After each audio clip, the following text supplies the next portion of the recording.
it keeps taking adversity for Liverpool to show a response in games. And I don't want to be unfair to them. There are games where Liverpool have been, front runners in and been brilliant. In the Spurs game at Anfield recently, I think is their best performance of the season. It's a side that can definitely turn it on, but it feels like in these games where there's just a little bit more than just the game riding on, like where there's a little bit more emotion. Like I think of United coming to Anfield as an example of this, really, where it almost takes that bit of adversity for Liverpool to come out of their shells. And I think if you're on a slot with the lads on the training centre today, whether it is today or whether it's tomorrow, and they're sort of doing the analysis of this game, they're the bits I'm looking at really, is like how do we stop letting the adversity happen before we make the response to it effectively. Yeah, and I don't actually think that's a new thing. I don't think that's something that's come in with Arne Slot. I think ultimately, in one sense, it's Liverpool's greatest strength, isn't it? Their ability to stand up and be counted when things are going against them. So many times under Jurgen Klopp that they sort of pulled a rabbit out of the hat and managed to fight back, and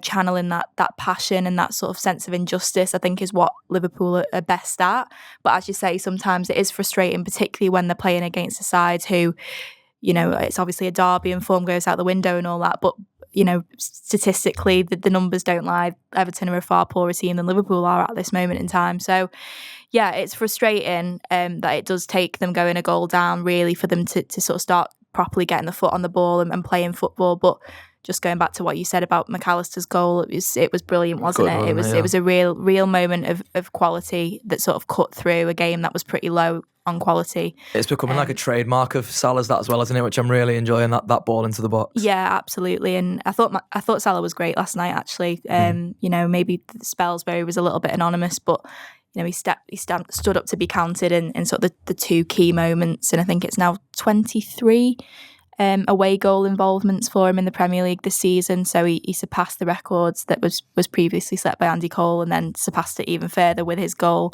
But McAllister I was delighted for, because I thought he was excellent last night. I thought a lot of Liverpool players were off the pace, but I think he had a couple of iffy moments in the first half where he was maybe a little bit late in the tackle and things like that. But I thought actually he looked at times like he was playing in midfield by himself. It was a rare poor night for Ryan Gravenberch, and he obviously gets substituted. Szoboszlai grows into the game, I think, but the first half I thought he was pretty poor. And McAllister just seemed to be absolutely everywhere, running his socks off. And he's quite good at that, isn't he? Surprisingly good in the air for a player who's quite diminutive. But I think he just gets up early, doesn't he? Yeah. And it's a gorgeous header, really, really good.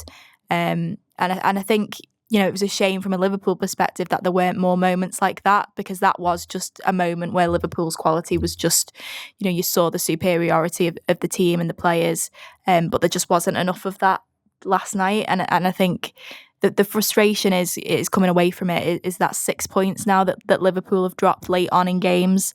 They drop points late on to Newcastle, they drop points late on to Manchester United, and like you say, those are the sorts of games that it feels like there is a little bit more riding on it, because it's whether it's the opposition or the atmosphere of the stadium that they're playing in, and it just feels like, as much as we praise Liverpool's mentality, and rightly so, it's been great for much of the season, there have been a couple of games where you just think they need to be a little bit smarter when they're seeing out games, especially when the stakes are so high.